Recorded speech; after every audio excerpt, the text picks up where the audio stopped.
जय श्री कृष्ण। धार्मिक व्रत कथा में आपका दिल से स्वागत है। आज हम सुन रहे हैं रावण कुंभकर्ण विभीषण के पूर्व जन्म की कथा। भगवान विष्णु के पास जय विजय किस प्रकार श्राप के कारण रावण कुंभकर्ण के रूप में जन्मे थे, रामचरित्र की मानस में इस कथा को दिया गया है। कथा मानस बालखंड में दोहे के आरंभ से होकर दोहे पर समाप्त होती है। इस कथा के अनुसार केके देश में सत्यकेतु नाम का एक राज्य था, जो सदैव धर्म पूर्वक राज्य करता और प्रजा का हर प्रकार से ध्यान भी रखता। उसके दो पुत्र थे, प्रताप भानु, अरिमर्दन। प्रताप भानु ज्येष्ठ अत्यंत न्यायप्रिय था, जिसे देखकर सत्यकेतु ने उसे राजा बना दिया। उस समय वानप्रस्थ ले लिया। अरिमर्दन संसार का सबसे बलिष्ठ योद्धा था, जिससे अपने बल से अपने भाई के राज्य को अपना बना लिया। उनका धर्मरुचि नाम एक अति बुद्धिमान मंत्री था, उन्हें सदैव सही सलाह देता था। प्रताप भानु स्वयं महावीर था और अपने छोटे भाई के बल और अपने मंत्री की नीतियों के कारण उसने आक्रमण कर समस्त पृथ्वी को जीत लिया था। जिसने उसका आधिपत्य स्वीकार नहीं किया, वो मृत्यु को प्राप्त हुआ। उसने 7 द्वीपों को जीत लिया, चक्रवर्ती सम्राट भी बना, पर संपूर्ण पृथ्वी के अधीन उसके ही अधीन थी। वो न्याय पूर्वक इंद्र की भांति इस तरह पर शासन करने लगा था। कहा जाता है कि शास्त्रों में जितने प्रकार के यज्ञ होते हैं, उन सभी को उन्होंने संपूर्ण किया। उसके रक्षण में संपूर्ण प्रजा प्रसन्न और सुरक्षित थी। एक बार वो आखेट के लिए वन गए, तो जहाँ उसने एक अद्भुत शुक्र को देखा। वो वास्तव में कालकेतु नामक राक्षस था। राजा उसके शिकार के लिए उसके पीछे पीछे भागा, किंतु शुक्र रूपी वो राक्षस वहाँ से भाग गया। प्रताप भानु ने कई बाण चलाए, किंतु वह शुक्र सबको पछाड़ता हुआ आगे भागता रहा। अंत में एक गुफा में जाकर वो छुप गया। राजा को शिकार तो नहीं मिला, पर वो उसे घने वन में भटक गया। बहुत समय तक वो भूख प्यास से अस्त व्यस्त वन में भटकता रहा। अचानक उस बियावान वन में उसे एक आश्रम दिखा। जहाँ वो पहुँचा था, एक बड़े तेजस्वी महात्मा दिखे। वास्तव में वो एक राजा था, जिसका राज्य प्रताप भानु ने छीन लिया था। उसे युद्ध क्षेत्र से भागना पड़ा। अब वो इस जंगल में एक तपस्वी की भांति रहता। उसके वेश के कारण प्रताप भानु तो उसे नहीं पहचान सका, किंतु उस राजा ने प्रताप भानु को पहचान लिया। उसने प्रताप भानु से अपने अपमान का प्रतिशोध लेने का उचित अवसर समझा। उसने राजा को निकट के सरोवर में स्नान करने भेजा। जब राजा स्नान करने अपनी थकान मिटा चुका था, तब उस तपस्वी ने उसे भोजन और जल भी दिया। भोजन समाप्त होने के बाद उस तपस्वी से राजा ने वापस जाने की आज्ञा मांगी, तो उसने कहा, रात हो गई है, नगर यहाँ बहुत योजन दूर है, आज तुम यहीं पर विश्राम कर लो राजा। तो राजा ने उस तपस्वी की बात को मान ली। तब तपस्वी ने राजा से उसका परिचय पूछा। राजा ने एक अनजान व्यक्ति को अपना वास्तविक परिचय देना उचित नहीं समझा, तो उसने कहा कि महात्मा, पाप भानु नामक एक राजा है, मैं उसी का मंत्री धर्मरुचि हूँ।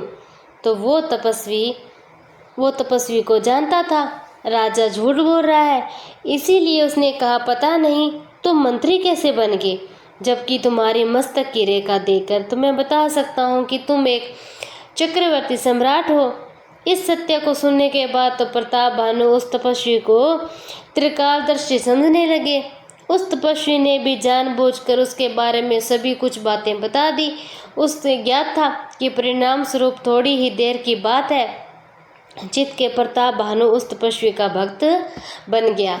तो राजा ने उस तपस्वी से उसका परिचय पूछा। उसने कहा कि हम तो साधु हैं और सदा इसी वन में रहते हैं, आज तक तुम्हारे सिवाय किसी का दर्शन नहीं किए, किंतु तुम्हें देखकर हमारा मन प्रसन्न हो गया।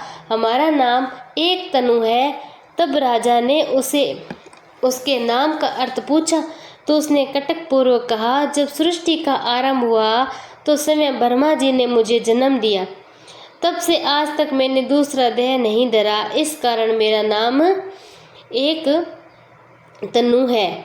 जैसे जैसे समय बीता जा रहा था, राजा उस तपस्वी के प्रति भक्ति और विश्वास बढ़ता ही जा रहा था। उस तपस्वी ने कहा, मैं तुमसे बहुत प्रसन्न हूँ, इसीलिए तुम मुझसे कुछ मांग लो, संदेह मत करना। वो सारी इच्छा त्रिदेव पूरी कर सकते हैं, मैं भी पूरी कर सकता हूँ, इसीलिए निसंकोच तुम मुझसे जो चाहो वो मांग लो। ये सुनकर प्रताप भानु बड़ा प्रसन्न हुआ।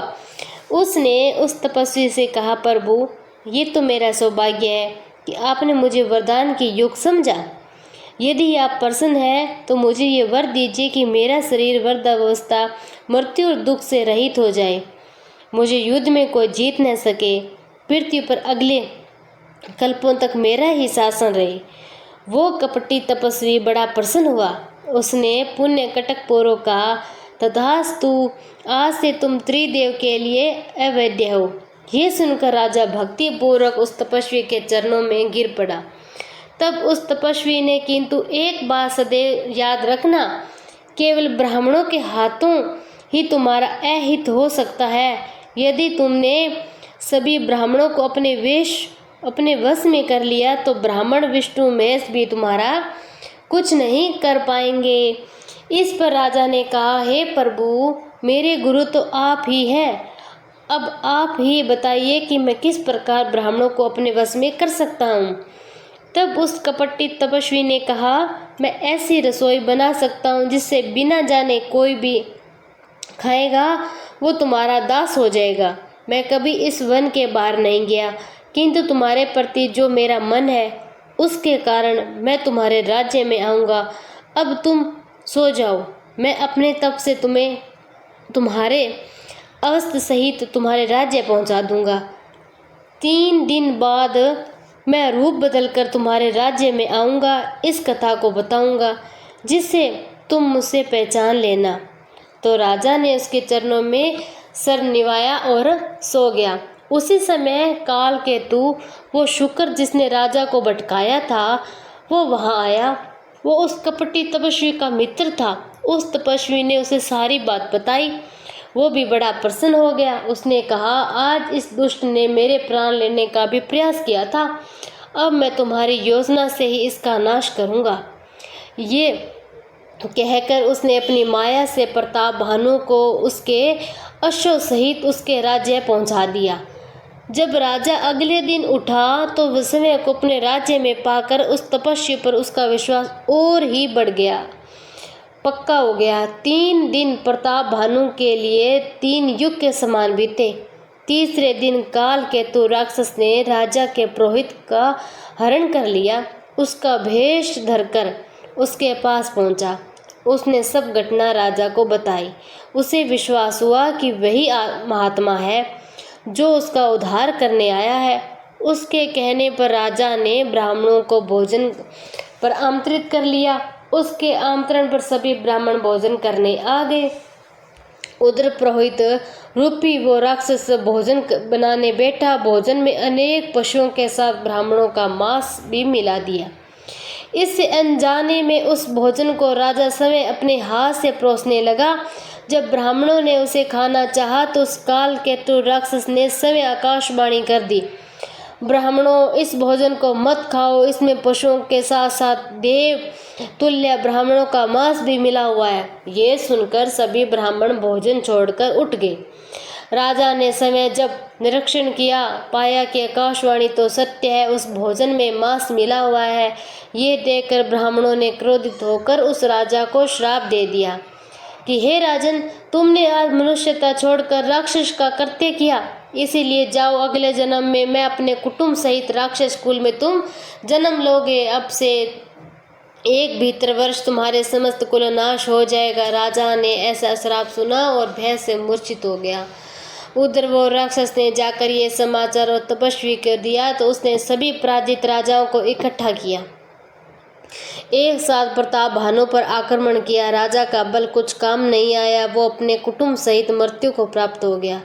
सभी राजा पुणे अपने अपने राज्य पर आसीन हुए। वो तपस्वी राजा अपने राज्य के साथ प्रताप भानु के राज्य का भी स्वामी बना।